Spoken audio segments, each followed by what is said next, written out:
Buenos días. Durante esta presentación vamos a tratar el tema de lo que son los protocolos a nivel de red y de transporte, los cuales se conocen como IPsec y SSL. Nuestro grupo está conformado por Nelson Macías y quien les habla, Luis Orlando Pérez. Entonces, como primera medida cabe resaltar que se obtiene con una buena protección a nivel de red. Esto lo que garantiza es que los datos que se envían a los protocolos de nivel superior como TCP o UDP se transmitan de manera garantizada y protegida. También cabe destacar cómo está conformada la arquitectura de este protocolo IPsec y decir en qué protocolo es que basa sus servicios. Principalmente lo hacen dos. Uno se conoce como el protocolo AH, el cual identifica los paquetes por medio de la cabecera de cada paquete, la dirección de cada paquete. Y el otro es el ESP, que lo hacen mediante encapsulamiento de información. Otro factor importante a nivel de esta capa son las asociaciones de seguridad, las cuales garantizan que los paquetes o la información que se quiere transmitir viaje de manera segura entre el origen y el destinatario. Para esto también cabe destacar los tipos de asociaciones que hay. Unas son las extremo-extremo, las cuales establecen vínculos entre el origen y el destinatario de la información. Y las que interactúan entre nodos intermedios, que se conocen como pasarelas seguras. Entonces acá se observa las diferentes asociaciones de seguridad que pueden existir. Entonces se observa que el nodo A es el origen para la SA1 y el nodo B es el destinatario. También se observa que hay interacciones entre los nodos intermedios, que se conocen también como pasarelas seguras. Otra característica importante de estas asociaciones es que son unidireccionales, es decir, para enviar información de un nodo a otro se requiere de una asociación. Si se quiere invertir el sentido de la transmisión de los datos, se requiere una adicional. Son unidireccionales. Bueno, ahora vamos a hablar un poco del protocolo AH. Como mencioné anteriormente, lo que hace es identificar los paquetes por la cabecera, la dirección de la cabecera, y a continuación viene el resto de la información, como se muestra en la figura. El protocolo ESP, que lo hace por medio de encapsulamiento. Entonces este protocolo define otra cabecera, que de hecho incluye dentro de todos los datos que vengan a continuación del paquete o del datagrama, y pues se puede observar cómo se hace la encapsulación para la identificación de los diferentes datagramas. Los modos de uso de los protocolos IPsec. Entonces, existen principalmente dos modos. Uno es el modo de transporte, en el cual actúa la cabecera del paquete y luego se incluye de manera convencional como si fuera una cabecera de un protocolo de nivel superior, y a continuación van los datos del datagrama completo. El otro es el modo túnel, el cual emplea como un paquete adicional que absorbe por completo la información que se quiere transmitir, es decir, adquiere una nueva dirección IP y durante todo el viaje el paquete va a estar envuelto, por decirlo así, en un paquete más grande. Entonces por eso se conoce como modo túnel, porque el paquete grande actúa como túnel recubriendo la información que se quiere transmitir. Acá se observa lo que acabé de mencionar del modo túnel y transporte, y se ve que en el modo túnel cubre lo que es la cabecera del paquete, la original, y los datos que van a ser transmitidos a los protocolos superiores. Buenos días, mi nombre es Nelson Macías y les voy a hablar de la protección de nivel de transporte. El protocolo de transporte, o como su sigla lo indica, Secure Sockets Layer, fue desarrollado por Netscape Communications a principios de los años 90. El objetivo inicial del diseño del protocolo SSL fue proteger las conexiones entre clientes y servidores web con el protocolo HTTP. SSL. Esta protección debía permitirle al cliente asegurarse que se había conectado al servidor auténtico y enviarle datos confidenciales, como por ejemplo un número de tarjeta de crédito, con la confianza que nadie más que el servidor sería capaz de ver estos datos.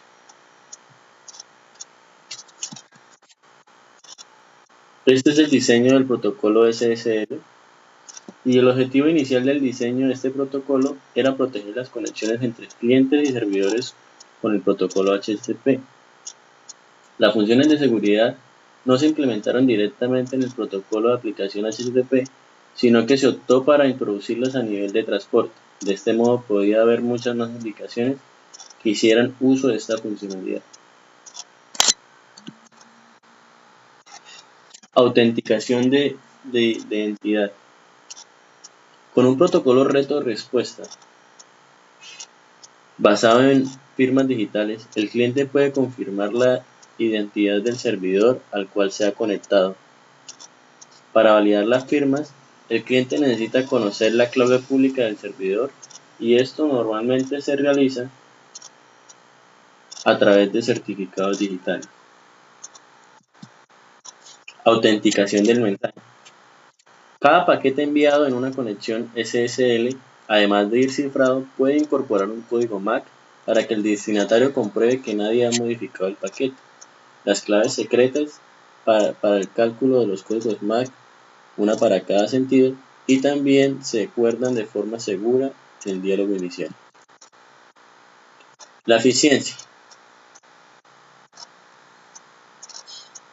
Dos de las características de SSL son la definición de sesiones y la comprensión de datos. Permiten mejorar la eficiencia en la comunicación. La primera es que si el cliente pide 2 o más conexiones simultáneas o muy seguidas, en lugar de repetir la autenticación y el intercambio de claves, hay la opción de reutilizar los parámetros previamente acordados. Si se hace uso de esta opción, se considera que la nueva conexión pertenece a la misma sesión que la anterior. En el establecimiento de cada conexión se especifica un identificador de sesión que permite saber si la conexión empieza una sesión nueva o es continuación de otra.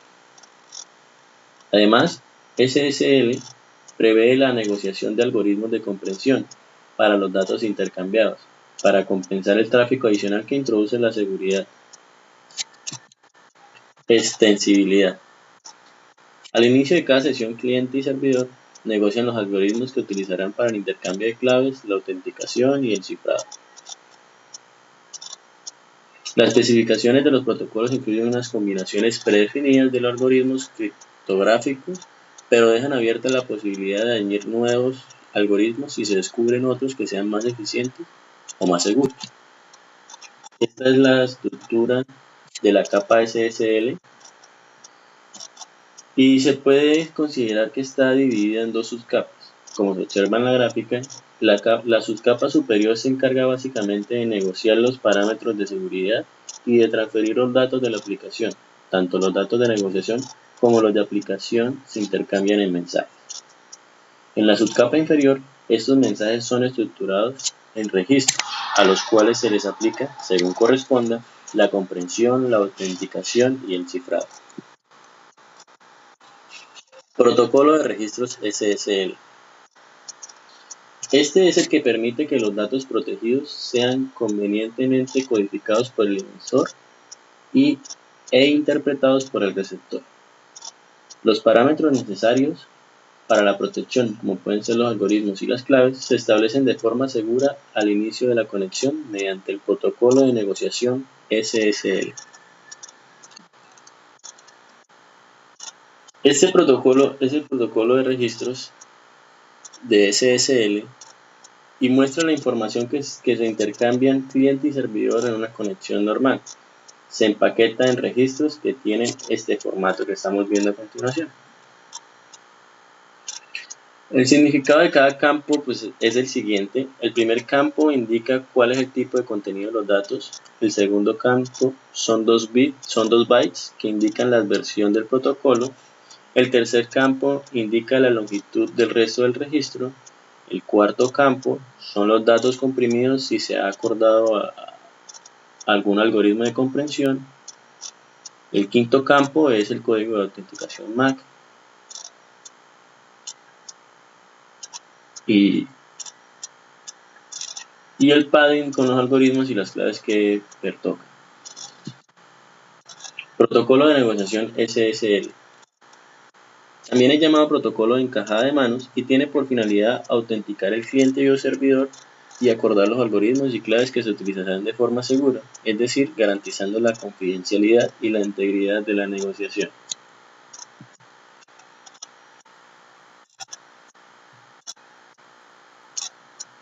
Estructura de un mensaje de negociación. Como todos los mensajes SSL, los mensajes del protocolo de negociación se incluyen dentro del campo de datos de registro para ser transmitidos al destinatario y la estructura es como se muestra en la imagen.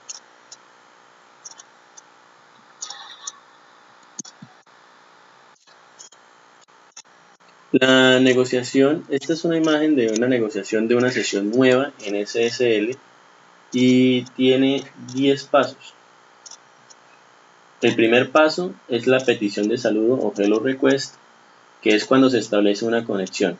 El segundo paso es el saludo al cliente, que es el cliente envía un mensaje al inicio de la conexión como respuesta al hello request. El tercero es el saludo del servidor. El cuarto paso es el certificado del servidor o intercambio de claves del servidor. El quinto es una petición de certificado.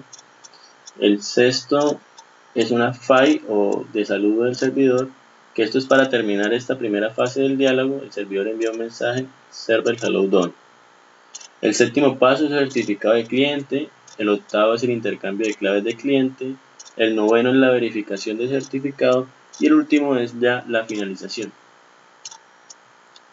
A partir de este punto, ya se pueden utilizar los algoritmos criptográficos negociados.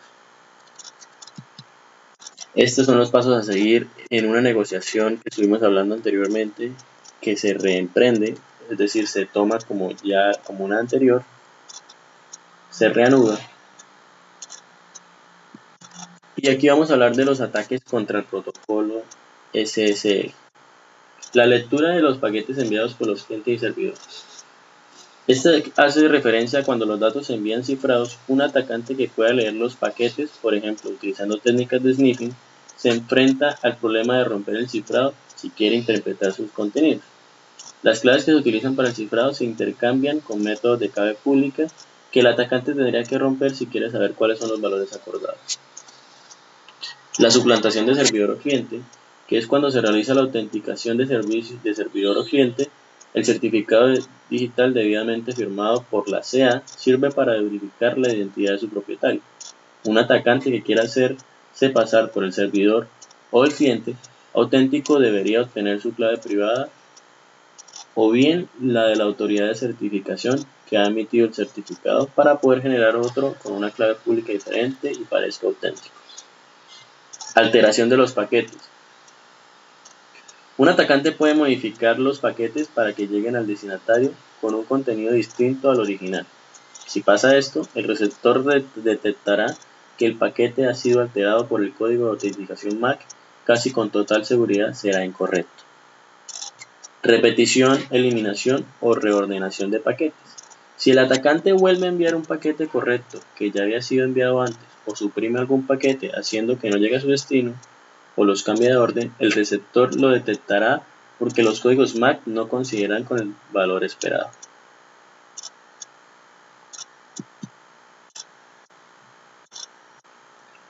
Vamos a hablar de unas aplicaciones que utilizan el SSL.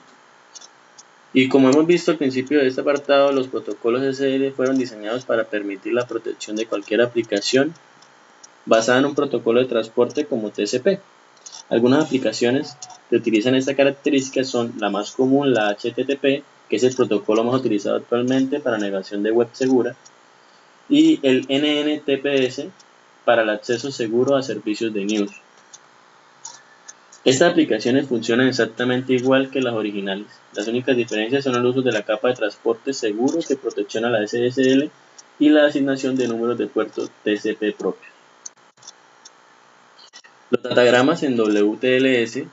Una característica distintiva del WTLS es que no solamente permiten proteger conexiones TCP, como lo hacen SSL y TLS, sino que también define un mecanismo de protección para las comunicaciones en modo datagrama usadas en diversas aplicaciones móviles. Muchísimas gracias.